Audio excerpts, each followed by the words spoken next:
Hey everybody, and welcome to week 3 of English 145. So we're kind of starting to get into the mode, hopefully, of school by now, kind of by week 3. Hopefully you've got your schedules down, you've got your agenda items going, right? So with that, I did kind of want to talk briefly about just kind of like an overview of what we're doing this week. Because I think there might be some confusion, hopefully not, but as far as like what's due and when. So if you look ahead on the weekly agenda, it should give you the check boxes, right, for everything that needs to be done for that particular week. So for example, for Tuesday, January 26th, you're going to read Translingual Adventures by Heather O'Leary, which is going to be in the PDF version. Discussion. Leaders and discussion participants have two different roles. So if you are a discussion leader, which if you haven't signed up yet, by Monday afternoon, I will be randomly assigning people to be a discussion leader. But what you have to post is 4 to 5 questions on the correct forum.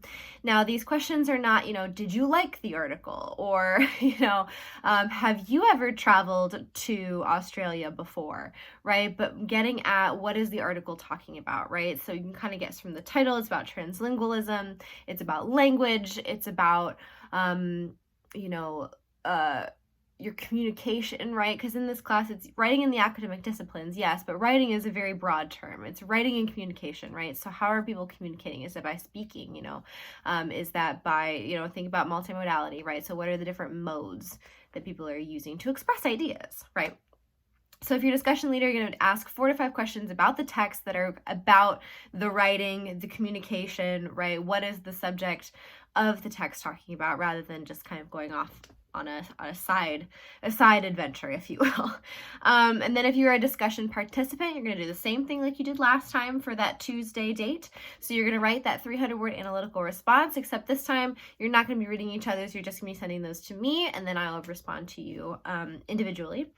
And so it's the same thing. It's not a summary, right? You're talking about what was your experience with the text. What did you think about your writing as compared to this? Did it inform any of that? Will it inform your Unit 1 project? Kind of just going through and analyzing it rather than like just summarizing it, right? But you guys did a great job. I was really impressed going through everybody's, and I gave everyone comments kind of individually and privately. But I was really, really impressed. I thought you guys did a really great job. You really talked about the text itself. You compared it to your own writing. It was awesome. So I thought you guys did a really good job. And then for Thursday, what's due on Thursday by midnight is the part 2. So if you're a discussion leader, your part 2 is to sit back and have the conversation happen, right? If you would like to engage in the conversation, awesome. If you see people commenting and, in response to one of your questions and you want to respond back to them, please do so, right? You're not required to, but something that you can kind of do to help engage with that discussion, right? And then if you're a discussion participant, you just have to make 3 comments in total. That could be responding to 1 question per discussion leader. So there's your 3 comments to 3 different people, right? Or if someone else has already responded to a question and you want to respond to their response, that counts as one of your comments, right? So when I go through and I'm, going through and I'm checking and I'm tallying, and I'm also going to be responding in this particular conversation, to things. And so when I do that, I'm going to look for 3 individual comments that you made to 3 different people. So that could be each of the discussion leaders answering a question. It can be, answering one person's discussion question. It can be responding to someone else within, a discussion thread already. It can be responding to someone else who responded to a question, right? So as long as you're having some sort of a discussion with people, that's the most important part. And then the second part, well, not the second part, but the kind of, addition to that is making sure that you're identifying what kind of a response that you're giving. So I gave that list right in the forum. I gave that list in the announcements. There are things like connect and compare. Are you going to connect whatever somebody else said to something else? Are you going to agree with that person and say, yes, I agree that the introduction was really well written in these ways and blah, blah, blah, blah, right? Are you going to disagree with that person? Are you going to ask a question back to that person? Do you have any outside knowledge and resources that you can use to inform that person of something, right? So what kind of a response are you giving? This kind of helps you to be a really effective discussion participant, right? So you're getting a really good and fruitful conversation going, and kind of helps lend people away from responding and be like, yes, I agree, that you said the sky is blue. I also think that the sky is blue. Great job, right? Because that's not really a discussion. That's kind of just a weird comment that you made. So you're just going through and you're trying to have a discussion, right? You're responding to people. You're creating that dialogue, right?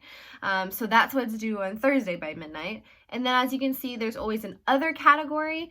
So this is, again, the stuff that you would be doing like in class, that we would be like, for example, there's a couple of videos on multimodality and kind of getting a little bit more into what that is. We would watch those in class, right? And same thing with the remediation examples, because again, I keep throwing that word around, but making sure that it's taking one thing in one genre and taking that thing and putting it in another genre, right? So for this, you have your text-based literacy narrative that you're going to write, and you're going to then transform it into, your comic or graphic novel, your sequential art piece, right? So I have some examples of some fun little examples of remediation where people have taken movie trailers. I've kind of switched them around to make them into different genres, but still the same clips, right? But, instead of Mary Poppins being a happy, kids film, they've turned the trailer into a horror movie film, right? So how did they do that? What things do they change? What affordances do they have and limitations and things like that? So kind of thinking about how are you going to change one thing from one genre to another. So I'll have you guys watch those videos. And kind of in a little pause moment, I think I mentioned this in the first video, so if you are watching and you are paying attention, this is coming. I put bonus in all of my weekly update videos, and I am very transparent about that. So if you've made it to this point in the video, before I get into my other things I want to talk about, I want to talk today about music. So I am a really big fan of music. Music is really important to me, but I also really like older technologies and using them in new ways. So, for example, I really like records and record players. And so I have a lot of like my current modern favorite music on vinyl because it just sounds a little bit different. So one of my favorite albums of all time is AM by Arctic Monkeys.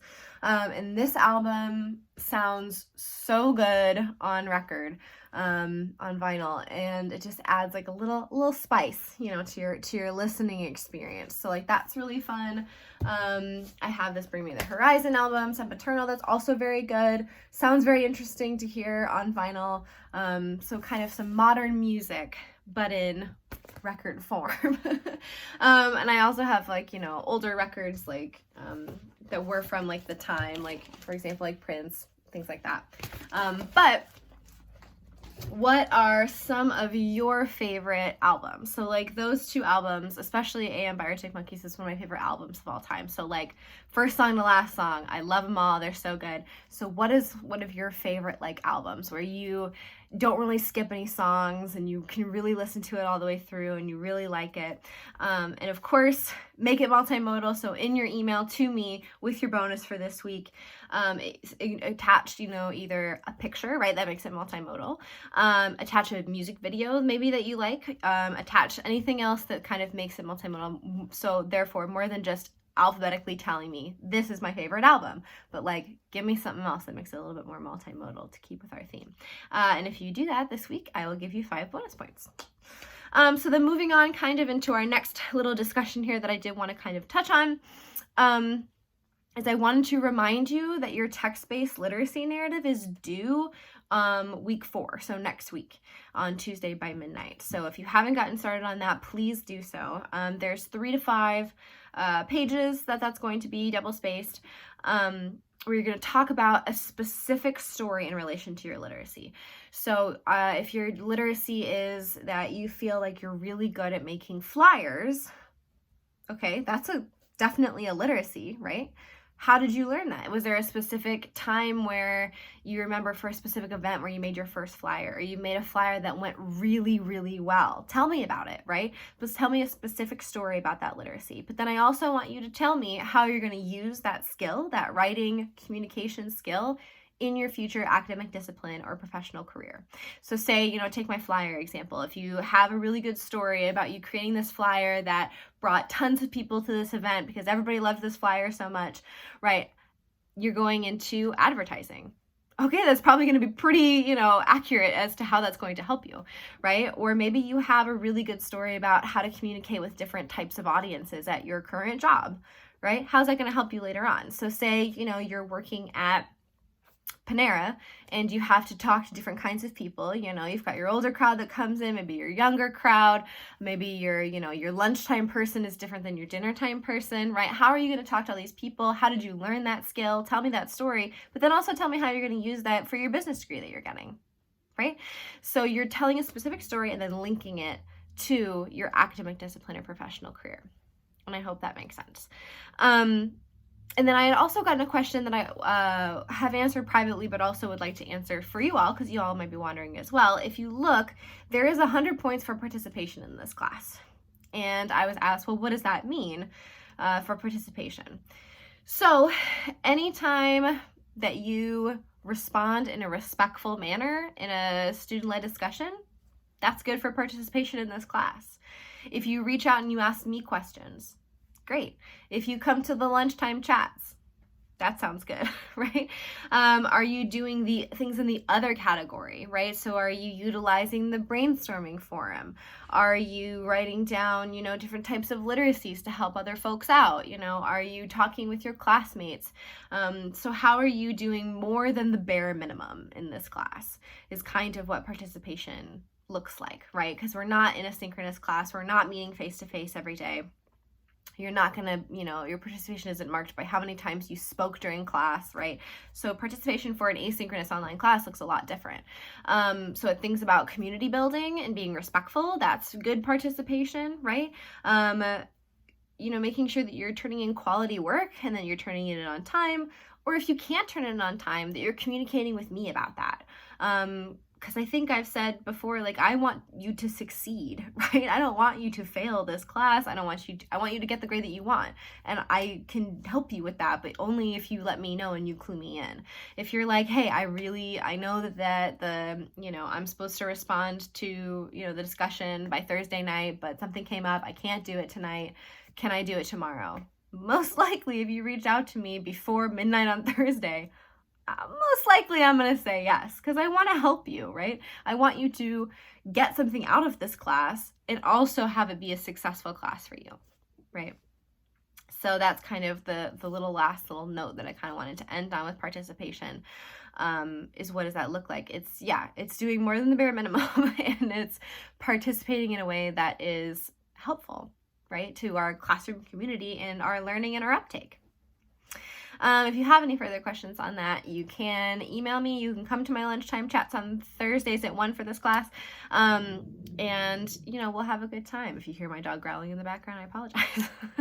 I'm looking at my notes here. I think that's all I kind of wanted to talk about this week. Like I said, I usually try to keep it at 10 minutes, but 10 to 15 minutes because I have trouble being brief. But I'm an English teacher, so I feel like that's allowed.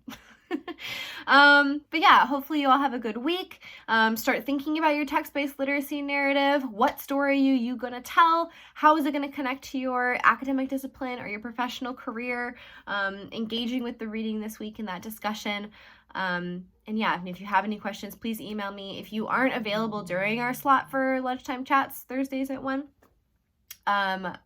I will meet with you on Zoom whenever if you want to talk about stuff. That's totally fine. And then when you do come to the lunchtime chats, you also don't have to stay the whole time. It's a pop in, pop out. I really am just probably eating my lunch, have it open, and you can pop in and out. It's like if you walked into the classroom and there was a couple people in there and you talked to them real quick and then you left. Totally fine. But yeah, so have a good week. Let me know if you have any questions and see you next week.